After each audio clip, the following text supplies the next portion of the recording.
Assalamualaikum warahmatullahi wabarakatuh. Ya, adik-adik, ini adalah pertemuan kimia dasar yang keempat dengan Ibu ya, Apoteker Susanti Citariana Empang SCI.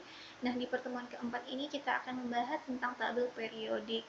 Nah, kalau adik-adik lihat ya, kalau di sistem tabel periodik itu ada beberapa yang perlu diperhatikan. Yang pertama itu adalah eh, singkatan dari unsurnya. Misalnya di sini ada Cr ya atau krom. Dia ada dua angka di atas dan di bawahnya. Apakah itu ya? Yang di atas itu adalah nomor atom dan yang di bawah itu adalah massa molarnya.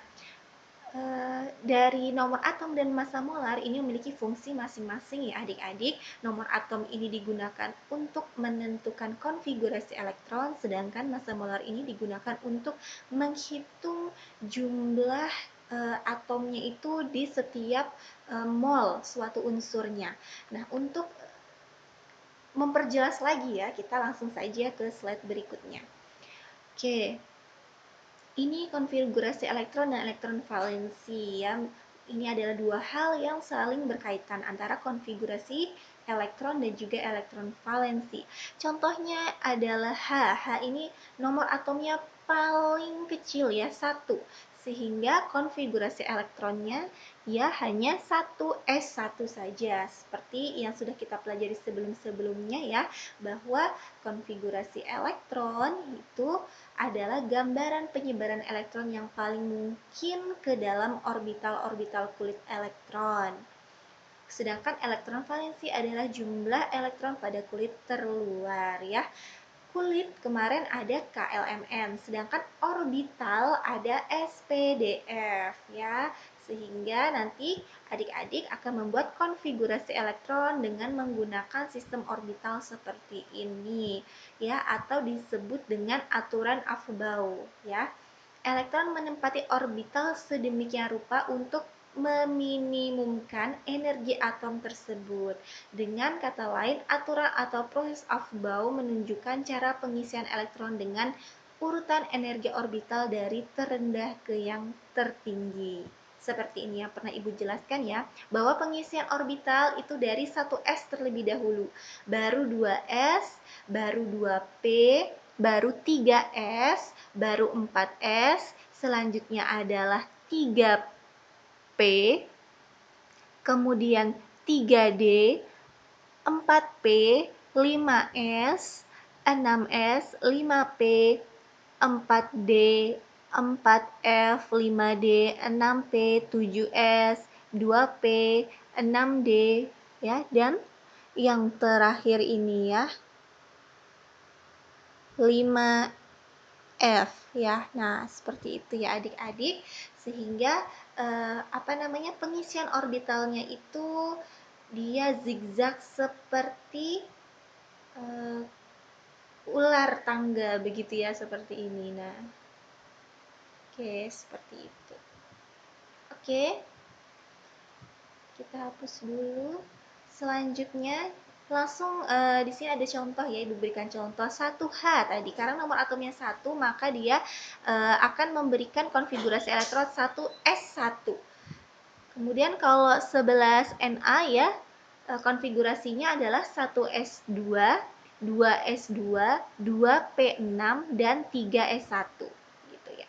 Sehingga jumlahnya 1s2 jumlah orbitalnya 2, 2s2 maaf 1s2 jumlah elektronnya 2, 2s2 jumlah elektronnya 2, 3p6 jumlah elektronnya 6, sehingga 2 ditambah 2 ditambah 6 itu adalah 10. Nah, karena sudah 10, maka 3s-nya tidak bisa penuh orbitalnya ya, tidak bisa 3s2, tetapi hanya diisi oleh 1. Seperti itu. Sama seperti 19K. 1s2, 2s2, 2p6, 3s2 gitu ya. Kemudian 3p6. 2 ditambah 2 ya 4, ditambah 6 10, ditambah 2 12, dan ditambah 6 18, sehingga sama, 4S-nya tidak bisa diisi penuh, hanya diisi oleh 1. Seperti itu ya adik-adik. Kemudian lanjutannya, nah, aturan Hund ini pengisian elektron itu ya berdasarkan energi yang sama gitu ya. Misalnya, masukkan elektron kedua ke dalam suatu orbital tidak akan terjadi sebelum orbital pada subkulit yang bersangkutan terisi masing-masing satu elektron. Gitu ya. Contohnya seperti ini maksudnya. Nah, seperti ini. Ya, bahwa pengisiannya itu harus satu-satu. Ya, contohnya ini misalnya ya, kalau 1H tentu saja hanya satu kotak ini ya di sekulit es. Contoh yang lain misalnya lebih banyak ya. Nah, yang lebih banyak ini contohnya adalah 5B. 5B ya punya 1S, 2S, dan 2P. Nah, pengisiannya adik-adik ya, dia itu harus 1S dulu. Ya, terisi penuh. Kemudian 2S terisi penuh. Baru sisanya itu ada di P seperti ini. Dan kalau misalnya nih contohnya 6C ya. 6C di subkulit yang P dia itu punya sisa 2 sehingga harus satu-satu seperti ini. Tidak boleh di 2P itu ya seperti ini. Nah, 2P karena dia ada 2P, jadi di kotak yang pertama aja yang diisi full, sedangkan kotak kedua tidak diisi. Nah, itu salah ya. Harusnya diisi dulu kotak pertama dan kotak kedua gitu. Contohnya 7N ya. Kotak di subkulit yang P itu kotak yang pertama, kotak yang kedua dan kotak yang ketiga itu diisi penuh dulu. Baru setelah semua kotak di orbital P ini penuh, baru kalian boleh mengisi menjadi berpasangan. Seperti itu ya adik-adik. Oke. Nah ini ya, kulit itu KLMN, subkulit itu ada S, SP, SPD, SPDF. Itu jumlah orbitalnya sudah jelas, jumlah elektronnya sudah jelas, sudah pernah Ibu sampaikan minggu lalu. Nah, contoh kasusnya ini ya, 19K atau kita sebut dengan kalium ya. Dia memiliki konfigurasi elektron yang sedikit lebih panjang ya. Adik-adik di sini ada 1S, 2S2, 2P6, 3S2, 3P6 dan 4S1. Maka pengisiannya ya, 1S2 harus penuh dulu, 2S2 harus penuh dulu. Kemudian pengisian 2P6-nya harus penuh satu-satu dulu. Satu-satu dulu kotaknya. Baru dipasangkan. Seperti itu. 3S harus penuh satu kotaknya. 3P6 satu-satu dulu ya. Harus terisi baru dipasangkan. Baru kemudian sisanya ada di kotak 4S1. Nah, ini seluruhnya adik-adik dinamakan konfigurasi elektron. Sedangkan elektron valensinya yang mana? Adalah yang 4S1. Karena 4S1 berada di kulit terluar yaitu kulit N. Ini ya. Kulit K itu yang 1S, kulit L itu 2S dan 2P, kulit M itu 3S dan 3P, kulit N itu yang paling luar, dia ada 4S1. Nah, 1 di sini adalah jumlah elektronnya. Jumlah elektron pada kulit terluar itu dinamakan elektron valensi. Nah, fungsinya apa sih elektron valensi? Ini itu kita melihat dia itu berada di tabel periodik yang golongan keberapa sih ya, karena elektron valensinya 1 maka dia termasuk unsur dengan golongan 1A. Percaya nggak percaya ya, kita lihat di tabel periodik tadi ya 19K. Nah, dia ada di golongan 1A. Seperti itu ya adik-adik. Contoh kedua ya, Ibu ada satu lagi contoh. Ini 7N. N itu adalah nitrogen ya. Konfigurasi elektronnya 1S2, 2S2, 2P3. 1S2 itu ada di kulit K, 2S2 dan 2P3 itu ada di kulit L. Seperti ini ya. Harus satu-satu itu terisi seperti ini. Tidak boleh dia kok ada yang kosong begitu ya. Nah, kemudian konfigurasi ini adalah konfigurasi elektronnya. Elektron valensinya yang mana, Bu? Ya, yang berada di kulit terluar. Kulit terluarnya adalah L. Kulit terluar adalah L. L itu punya subkulit jumlahnya 2, yaitu S dan P. Sehingga elektron valensinya kalian harus menggabungkan jumlah elektron pada orbital S dan P. Orbital S-nya 2, orbital P-nya 3. Sehingga elektron valensinya adalah 5. Ini ya, 5. Kemudian termasuk unsur golongan 5A. Oke, seperti itu ya adik-adik. Nah, fungsi elektron valensi mengetahui periode dalam tabel periodik, mengetahui ikatan kimia yang dapat terjadi antar unsur. Nah, sistem periodik unsur itu ya penyusunannya itu berdasarkan ini ya. Ada 9. Ini nomor 1 sampai nomor 4-nya ya. Ini yang seperti ini artinya 2 pangkat artinya N pangkat 2 ya. Tanda seperti ini itu adalah pangkat ya adik-adik. Nah, ini adalah pangkat. Kemudian ini yang nomor 5 sampai nomor 9-nya. Di sini adalah aturannya. Oke. Kemudian golongan unsur pada tabel periodik ya, kalau kita lihat di sini ada berapa jumlah golongannya, itu adalah 18 ya. Ada golongan 1, 2, 3 sampai 18. Nah, masing-masing golongan ini punya sifat yang berbeda ya. Kalau kita lihat golongan 1 itu dinamakan logam alkali, golongan 2 dinamakan logam alkali tanah. Golongan 18 itu disebut dengan gas mulia, golongan 17 disebut halogen. Nah, sifat-sifat dari masing-masing golongan ini berbeda-beda. Contohnya kalau golongan 1 itu H, unsur H itu yang kuning ini ya. Nah, yang kuning itu dia memiliki sifat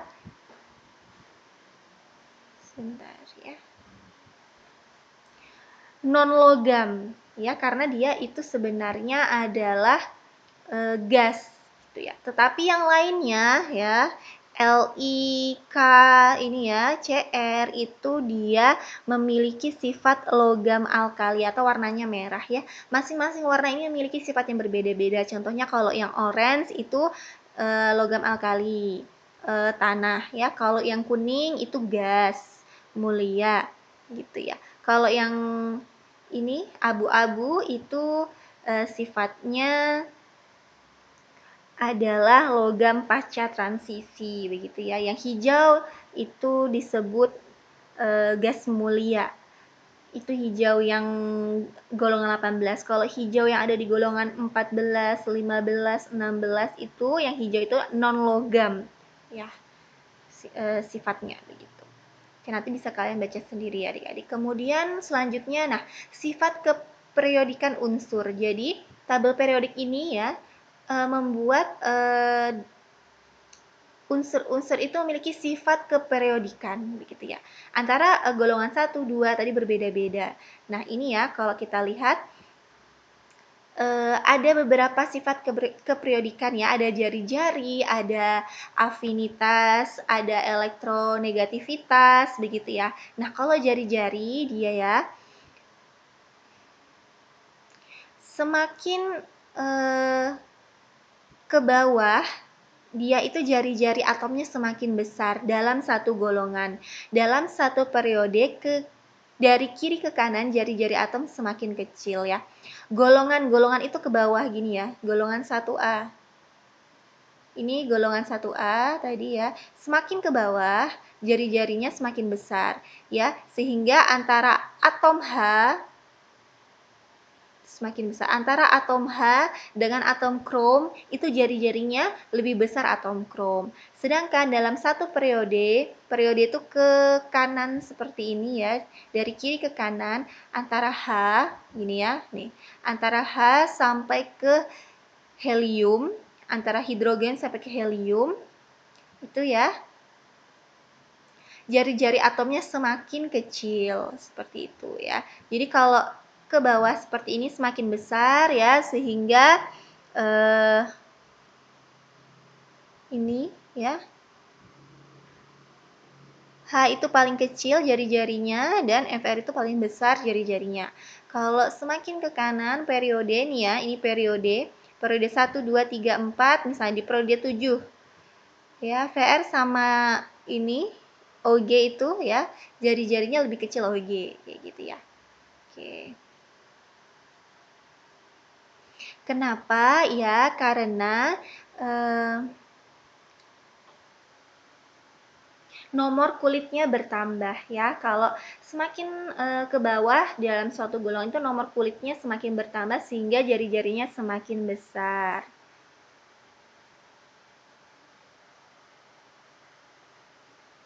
Oke. Kemudian selanjutnya, nah ini jari-jari ya. Kalau kita lihat ini besarnya jari-jari. B itu besar jari-jarinya 0,98 begitu ya. Kalau BR jari-jarinya 1,14 gitu. Selanjutnya energi ionisasi ya. Dalam satu golongan dari atas ke bawah energi ionisasi semakin berkurang ya.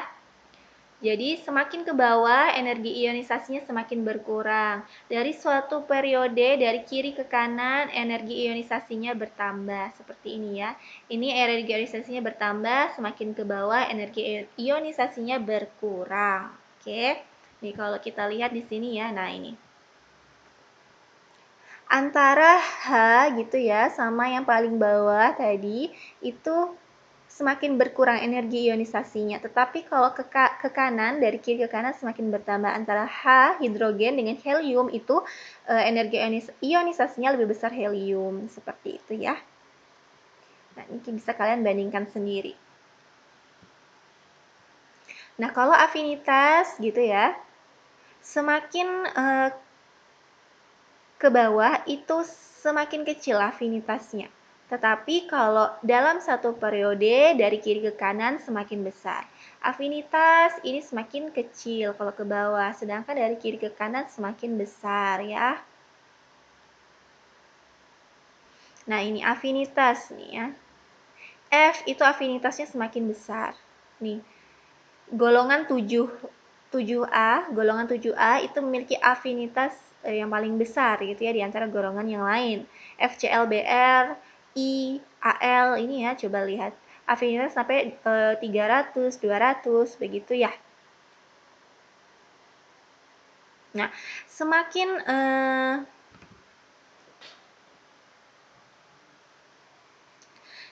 besar afinitasnya itu ya,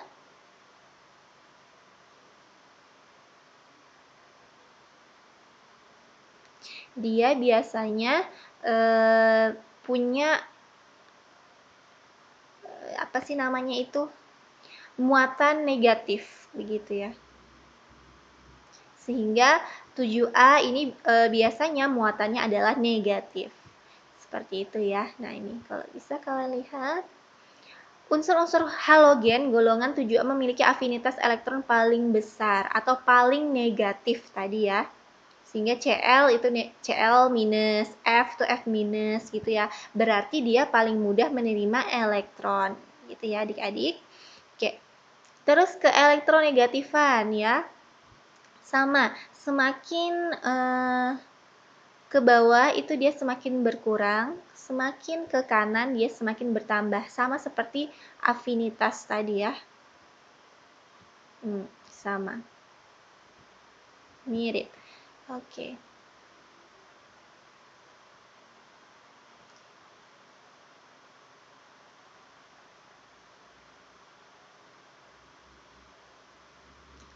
Semakin besar energi ionisasi, maka semakin negatif afinitas elektronnya. Ya, sehingga semakin besar pula elektronegativitasnya. Nah, ini ya elektronegativitas sampai ke golongan 7A. Dia itu elektronegatifnya paling besar. Kalau 8A dia kecenderungan membentuk ion positif. Ya, sehingga golongan 8A ini elektronegativitasnya lebih kecil dibandingkan dengan 7A sebenarnya karena dia positif begitu. Nah, kemudian tugasnya ini ya, kalian kerjakan di kertas, ditulis tangan, kemudian di-upload pada link di bawah ini ya. Paling maksimal itu Rabu jam 24.00 WIB. Oke. Sekian dari Ibu. Nanti kalau ada yang tidak dimengerti boleh kalian tanyakan di Google Classroom. Wassalamualaikum warahmatullahi wabarakatuh.